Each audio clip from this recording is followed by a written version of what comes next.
Bueno, pues buenas noches a todos. Estoy sorprendido de que hay 60 participantes. Me da mucho gusto, muchos conocidos, muchos que no conozco.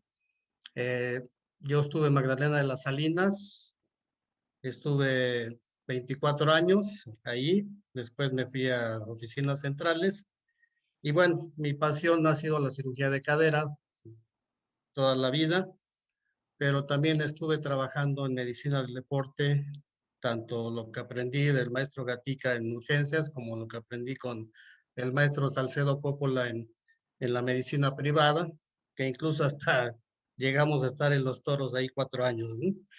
Y todo eso pues fue mucha enseñanza para mí. El tema que me pusieron de lesiones del karate, prácticamente no tengo muchas cosas que decir porque ya muchas las dijo el doctor Gatica, y estas lesiones que también vemos en el box, también las vemos en el karate, pero también en el karate como son patadas y son a veces movimientos más de salto y todo, pues podemos agregarle lesiones ligamentarias severas, lesiones musculares e incluso luxaciones, ¿no? Realmente estos tipos de lesiones se comparten mucho como deporte de contacto. Sin embargo, yo quiero hablar específicamente de un tema que se me hace muy importante y que es poco conocido. Sabemos que todos los deportes de contacto, como el boxeo, como el karate, como las artes marciales mixtas, que ahora ya están más de moda, el fútbol americano, el rugby y el hockey sobre hielo, son de las que más lesiones producen, ¿no? Y tenemos una variedad y no podría yo hablarles de lesiones patognomónicas de cada deporte como tal. Realmente no creo que exista, ¿no? Aunque bueno, yo como karateca y compañero de muchos karatecas, me ha tocado operar muchas artrosis acromioclaviculares. Incluso a mí también me tocó operarme las dos y yo creo que tengo como 20 o 25 amigos karatecas que comparten eso, pero no por eso podría decir que son patognomónicas de los karatecas. Incluso gente que nunca ha hecho deporte en su vida puede tener una artrosis acromioclavicular.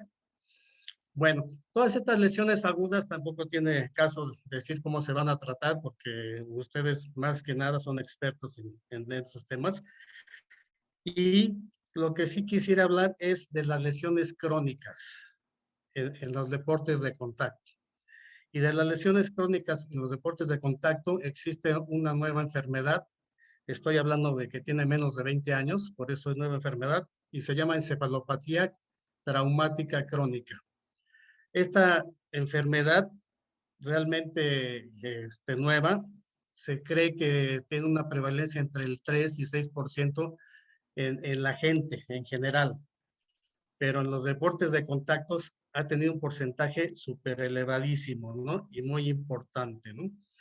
¿En qué consiste esta encefalopatía? Bueno, se cree que los deportes de contacto, la desaceleración y la inercia que ocurre, el cerebro tiende a chocar, pues obviamente con la bóveda interna del cráneo, lo que equivale, dicen algunos, que si le pegaran a uno con un mazo de 6 kilos de peso acolchonado, unas 30 veces a lo largo de un año, le puede ocasionar una lesión de este tipo, ¿no?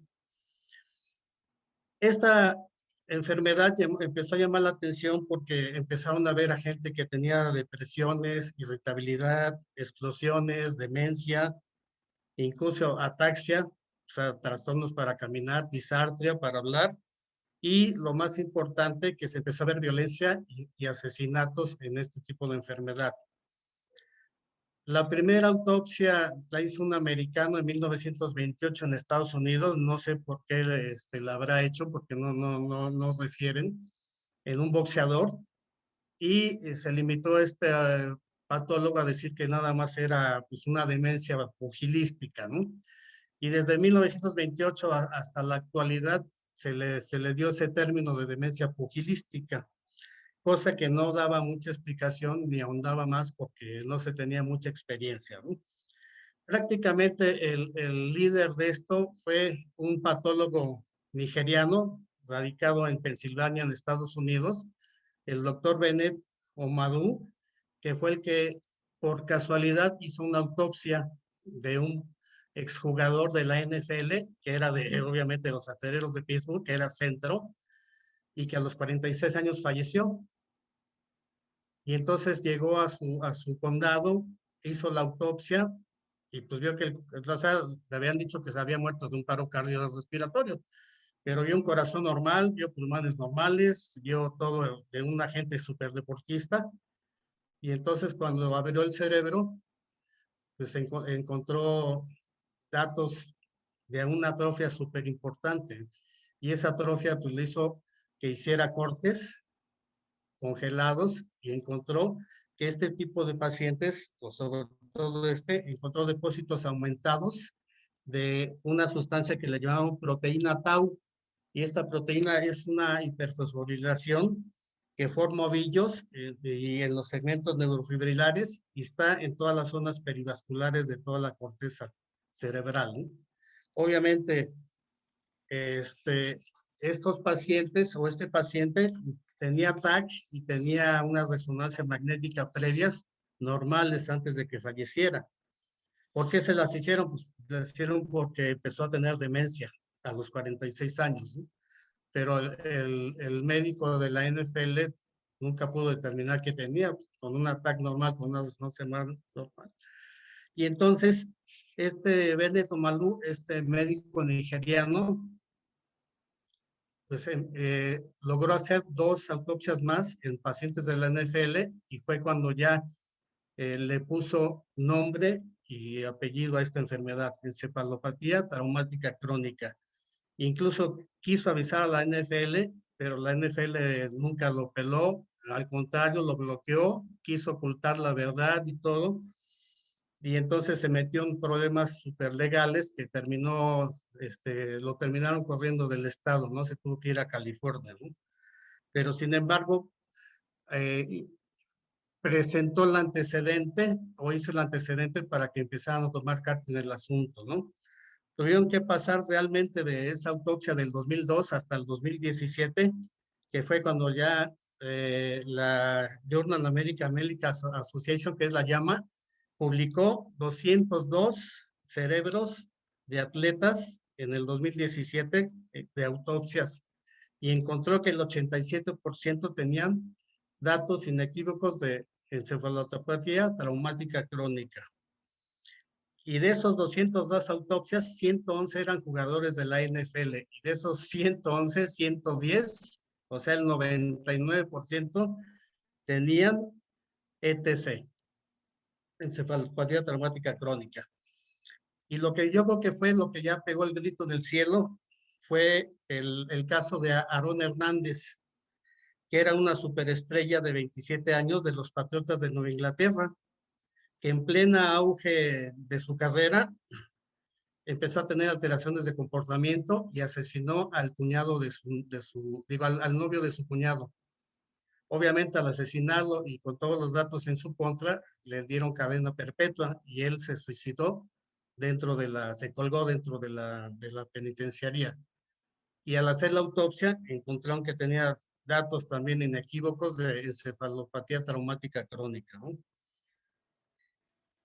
La NFL tuvo que pasar, pues, como les digo, más de 15 años para que tomaran cartas en el asunto y en la actualidad están trabajando con todos los jugadores, haciendo acuerdos pues, millonarios, tratando de meter ahora sí dinero a la investigación y a los exámenes para tratar de que ellos puedan detectar en forma temprana esto. Desgraciadamente, hasta el momento actual, no hay ningún dato, ningún signo tomográfico o de resonancia magnética que pudiera confirmar este diagnóstico. Todo es, obviamente, post-mortem, ¿no?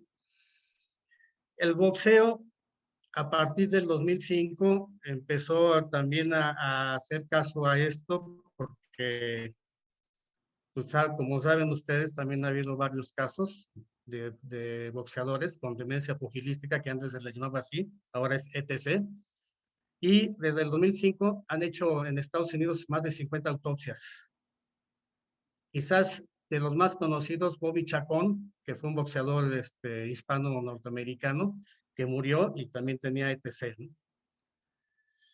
Otros que se sospecha que pudieron haber tenido ETC, pero que ya fallecieron y no se les hizo autopsia, pues es el mismo Mohamed Ali. ¿Por qué? Porque Mohamed Ali a los 42 años ya empezó a tener los síntomas de Parkinson y murió a los 75 ya con una demencia ya importante, ya un Alzheimer también importante, aparte del Parkinson, ¿no? Rocky Graciano también murió igual en similares circunstancias, pero no se le hizo autopsia, ¿no? Y bueno, por ahí hay boxeadores que el caso de Meldrick Taylor, si ustedes recuerdan que peleó con Julio César Chávez, que fue el knockout a los 15 segundos del 12º round, y que Meldrick Taylor de ahí quedó muy tocado importantemente. Sin embargo, él siguió boxeando todavía 5 años más, y él obviamente ahorita tiene 55 años y tiene ya datos de síntomas de ETC, ¿no? A él lo metieron a la cárcel en el 2002, te digo, en el 2000, hace 3 años, en el 2018, y ahorita a los 52 años, esta es su cara de Meldrick Taylor, ¿no? O sea, es totalmente un anciano, estaba envejecido y tiene datos de demencia senil, ¿no? En el MMA, que son las artes marciales mixtas, también ya se han encontrado casos. El mismo Malú, el doctor Benedict Malú, en el 2016 hizo la autopsia de Jordan Parson y encontró también datos de ETC, ¿no? Y por ahí existen varios luchadores de la UFC que, si los que son fanáticos como yo los conocen, Gary Goodrich, Jess Healy y Varley Silva, que es un brasileño, que siguen vivos, pero ya tienen síntomas de enfermedad, ¿no? Encefalopatía. E incluso Varley Silva dijo que va a donar su cerebro cuando muera, ¿no? Porque su familia y todo están muy preocupados por ya cómo está su situación mental. En el hockey sobre hielo, han hecho 10 autopsias, también han encontrado ETC en gentes que no tiene caso nombrar a las personas porque casi nadie los conoce. Y en el rugby también hay 2 casos de autopsias con ETC. Sin embargo, tienen 25 jugadores en el rugby que han encontrado que tienen deficiencias y retardos en sus tiempos de reacción y concentración, que son signos inequívocos de que pudieran tener ya ETC, ¿no? Y por último, algo que les va a causar sorpresa, en el fútbol soccer también están empezando a haber casos de ETC. Se cree que en el fútbol el factor más importante son el cabecear el balón. Un profesional que durante todos los años de su vida cabecea el balón, pues se cree que esos golpes, esa inercia y esa desaceleración es la que está causando estos datos. La liga inglesa ya tiene hasta el momento actual 6 autopsias con enfermedad de ETC en jugadores de alto nivel de la liga inglesa. Y hay 14 jugadores que ya tienen demencia senil, entre ellos Bobby Charlton, que fue el que participó en el 68, ¿no? Contra Brasil. La liga australiana tiene 3 autopsias, también con datos de ETC de los jugadores que han muerto, y ya han empezado a hacer prevención y han retirado a 5 de ellos que tienen datos de conmoción cerebral y que no se han recuperado del todo. Mientras que la liga inglesa y la liga de Estados Unidos de fútbol soccer están tratando de que los niños, por lo menos antes de los 14 años, no cabeceen el balón, la FIFA, que es la que se encarga de todo el fútbol a nivel mundial, no se ha pronunciado al respecto, ¿no? Ni ha dicho nada y está cometiendo el mismo error que la NFL, de hacer caso omiso ahorita, ¿no? Van a tener que pasar otros 15 años, como le pasó con la NFL, para empezar a hacerse cargo del tema y empezar a tomar cartas en el asunto, ¿no? Ustedes podrán decir, pues si nosotros somos ortopedistas, ¿qué tenemos que ver con esto? Pues yo pienso que tenemos mucho que ver porque realmente esta patología pues no es de nadie, no es del neurocirujano, no es del neurólogo, porque nadie puede hacer hasta el momento actual un diagnóstico de laboratorio o un diagnóstico de gabinete, ¿no? Todo se ha hecho en estudios post-mortem, ¿no? Entonces yo creo que nosotros como ortopedistas y que tratamos a múltiples jugadores de alto nivel o alto rendimiento y deportes de contacto, pues también tenemos que estar atentos a este tipo de lesiones que se pueden presentar, sobre todo cuando tienen antecedentes previos, ¿no? Incluso Estados Unidos ha comentado entre sus filas de veteranos de guerra que muchos de los que tuvieron explosiones a pocos metros de ellos y también han evolucionado con ETC, ¿no? En estudios post-mortem y otros pues, que no han muerto, pero que siguen con una demencia senil inexplicable porque son gente joven de menos de 50 años que ya tienen esa sintomatología, ¿no? Si alguien tiene alguna pregunta al respecto o comentario, pues eso sería todo de mi parte.